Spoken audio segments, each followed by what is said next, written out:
This is the Orioles Postcast, your instant game reaction for the Baltimore Orioles.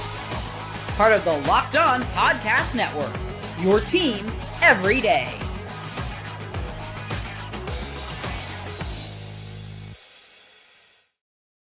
Now that's more like it.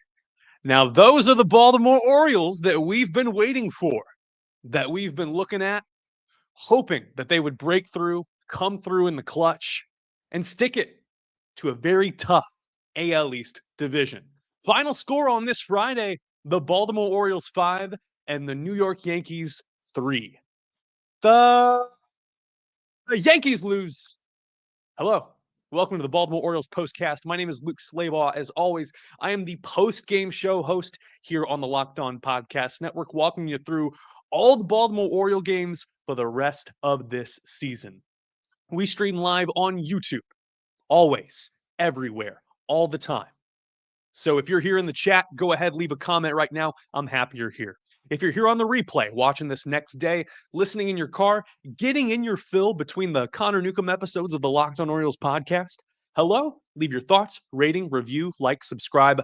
We'll take all of it. The O's improved to 9 games under 500, which we know is not great, but they gained ground on the AL East leading New York Yankees, and that is something to be commended. And what's even better is that they hung with the frontrunner for the AL Cy Young Award, Max Fried. Big offseason acquisition by those New York Yankees, the Steinbrenners, the Brian Cashman and co. front office, trying to buy themselves a World Series again.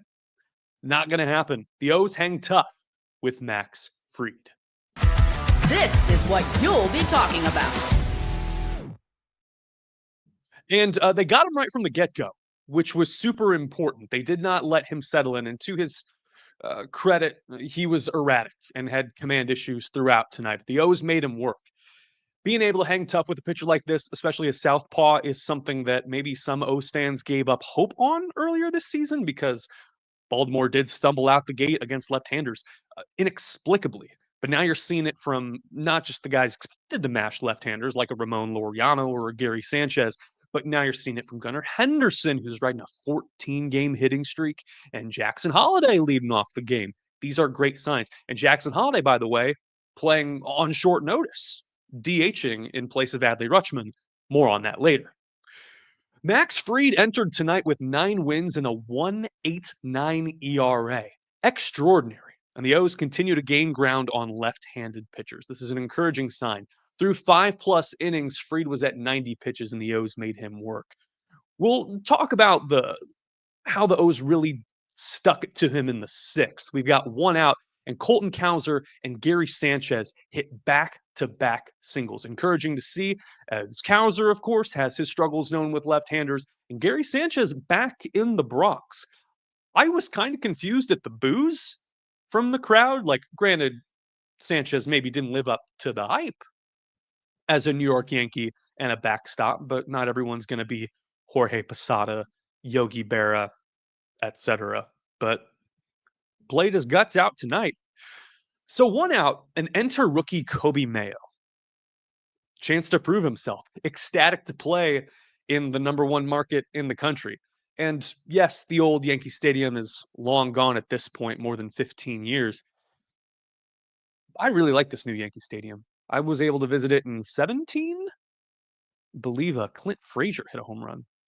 Anyway, it's a nice venue. And Coby Mayo falls behind 0-2 on Fried, fouls off the ball, and then gets a curveball at the knees. But credit to Coby. The rookie keeps his hands back, hits a jam shot to center field in front of Trent Grisham, and Colton Cowser reads the ball well. He's off, and he scores from second base to tie the game at 3. Being a backseat driver and manager in this game, I would have pinch hit for Luis Vázquez there with 2 outs and a tie game and runners on in an attempt to gain the lead and tack on runs. But thank goodness I didn't, because Tony Mansolino did later in the game, which was very important. And we'll get to that in a second. But first, here's why you're all here. The turning point of this game off the bat of Ramón Urías. Time to reveal where the game was won or lost. It's the turning point. We've still got a tie game top of the 8th. Right-hander Luke Weaver is on for the Yankees, fresh off the IL and a left hamstring strain. And Ramón Urías is the first batter he faces. 3-2 count. Weaver places a fastball outside 96. Ramón stays back, right-handed hitter, takes it the other way.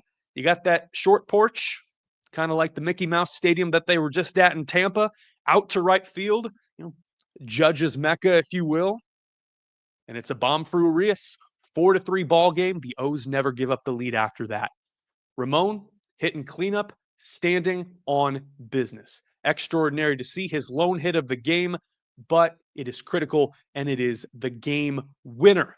His 8th career home run against the New York Yankees. Back to pinch hitting for Luis Vázquez. The O's still in the lead, top of the 8th, 4-3 ball game. Runners on first and second.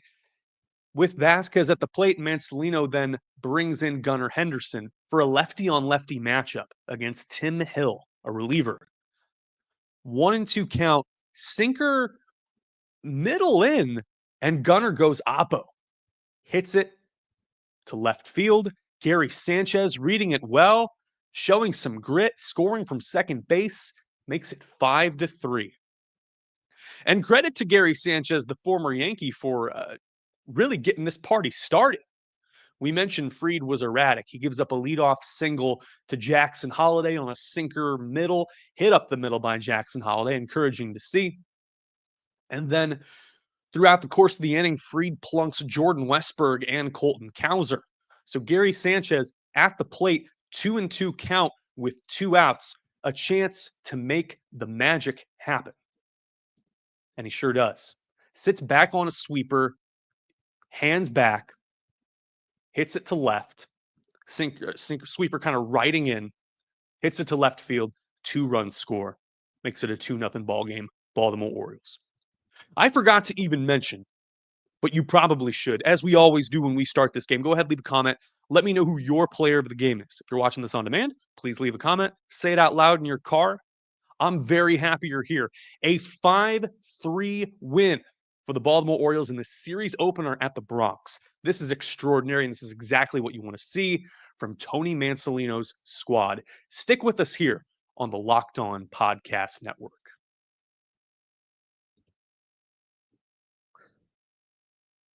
And you know what helps people in clutch situations? Wonderful pistachios. Delicious, nutritious, one of the highest protein nuts.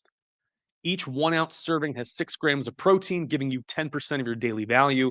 Plus, they're packed with fiber and better for you unsaturated fats.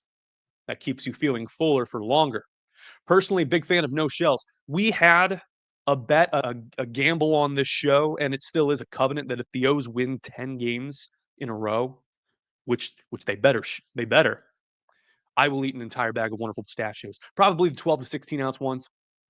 And these little green wonders pack a protein punch. I wrote that myself. Get snackin', get crackin'.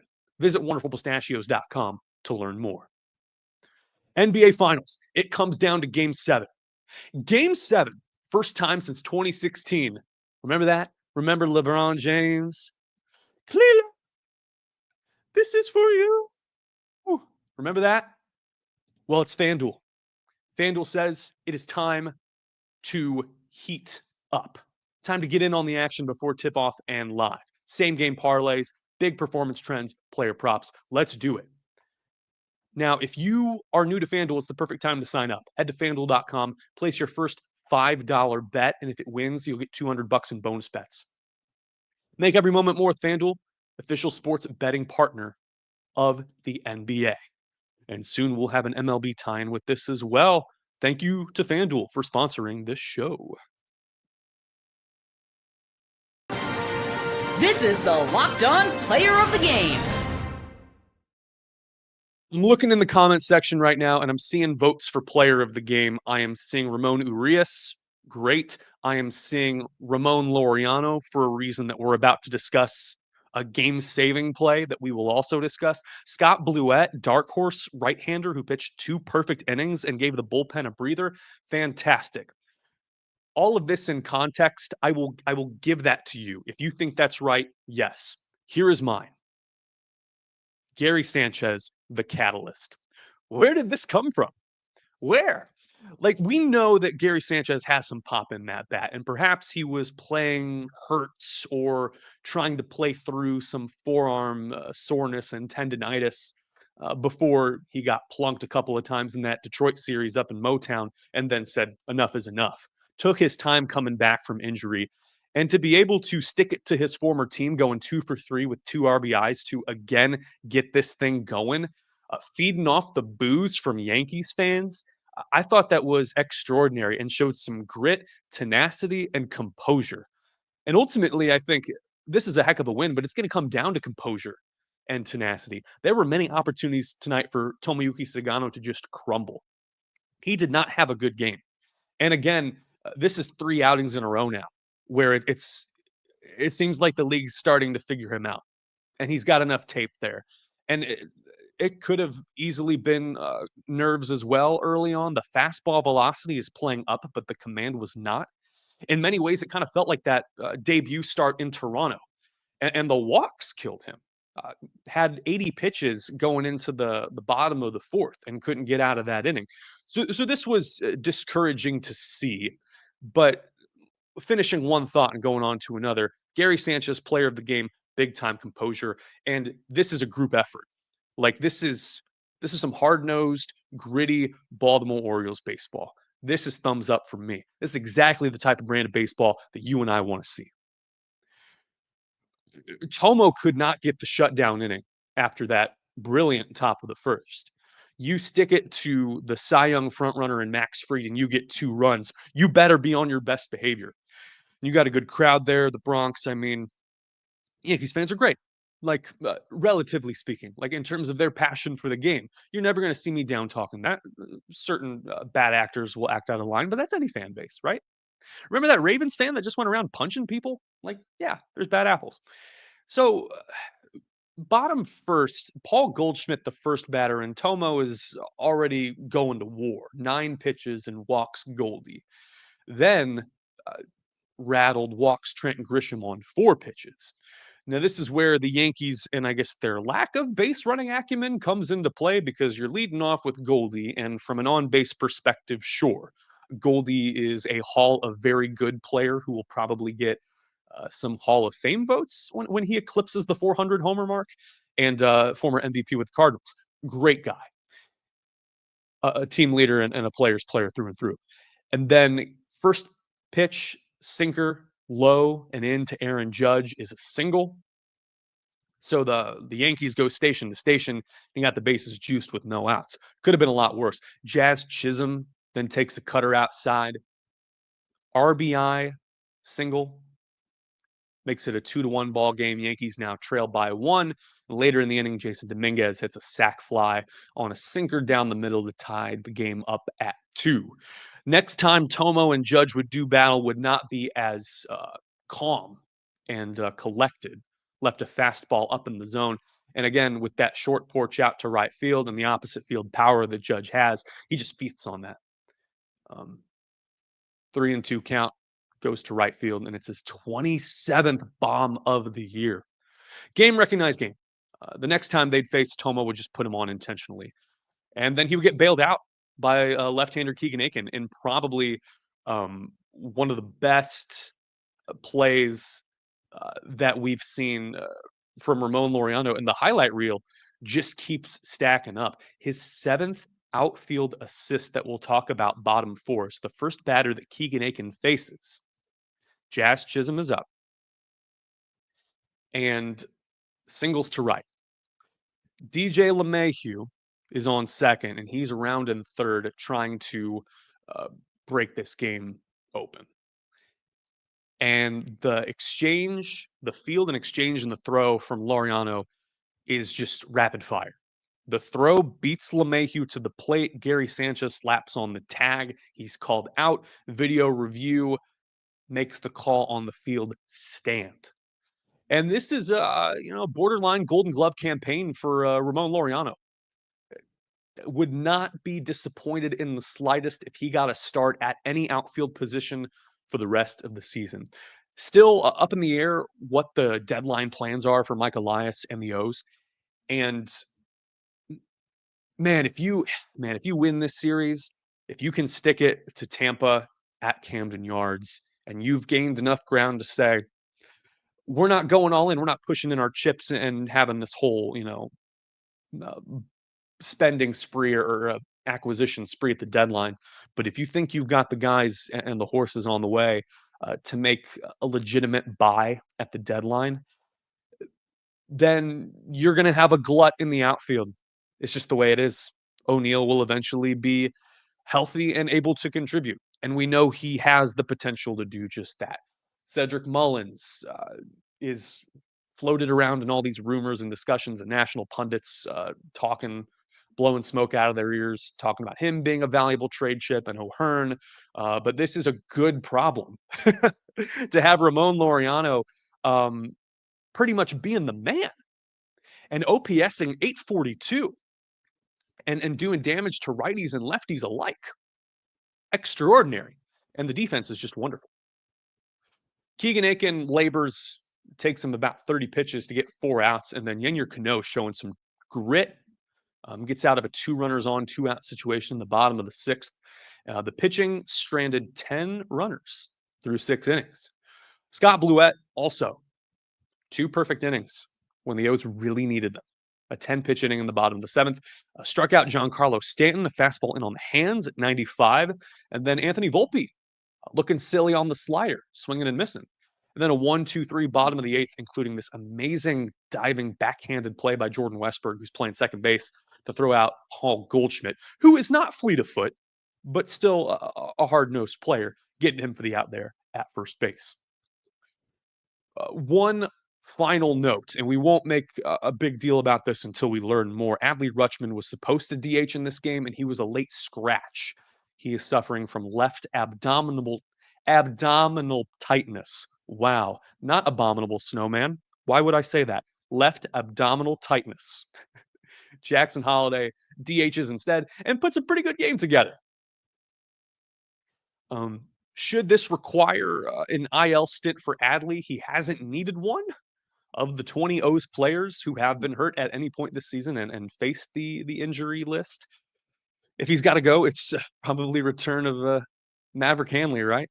And it's good now that you've got a bat in Gary Sanchez that is swinging and making consistent contact, and a guy who's really playing his heart out. Gary Sanchez is the player of the game. What a guy. Tomorrow, it's a 105 first pitch on Masson. Great moments are born from great opportunities, and this is exactly what Zach Eflin has on his hands. Got cooked down in Tampa, absolutely roasted. And yeah, Mickey Mouse ballpark, super humid up in the 70s, 70% humidity, mind you. 6-3 with a 4.81 ERA. It is time for the Zach attack to do business. His counterpart is right-hander Clark Schmidt, 3-3 with a 3.16 ERA in 11 games started. We will wrap things up here on the Locked On Orioles postcast. What a great ninth inning again by Felix Bautista, as I see a comment from Jeff Molnar, who is using one of our nicknames for Kobe Mayo, saying mayonnaise is getting big hits and a nice play at first base.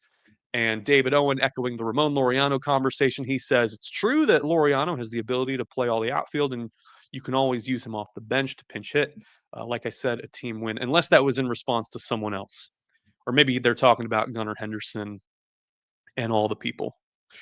So Narniak here says that he probably should have had Gunnar Henderson starting. Most of Fried's home runs this season have given up lefty on lefty. And I certainly respect that. I respect that take. Yeah. Great power pitching performance by Felix Bautista, going 99 and 100 against Aaron Judge. This was a great team win. It was gritty. It was hard-nosed. It was wonderful. And the O's get a chance to win the series tomorrow, gain some ground on the Yankees. By my count, that would be 10 games out of first place right now. And Boston, since we record this live, is playing out on the West Coast against San Francisco, and that game just got underway. So the O's currently sit 5.5 back in the wild card. And depending on what the Red Sox do, it appears they're losing right now, 3-0. We'll have an update on that tomorrow, because I'm not missing another game for the rest of the season. And you can take that to the bank. It's starting to get interesting, guys. It is starting to get interesting. And I am happy to share in these wins with you. This is the Locked On Orioles postcast. My name is Luke Slaybaugh. Good night. Stay safe. And I will see you right back here tomorrow night.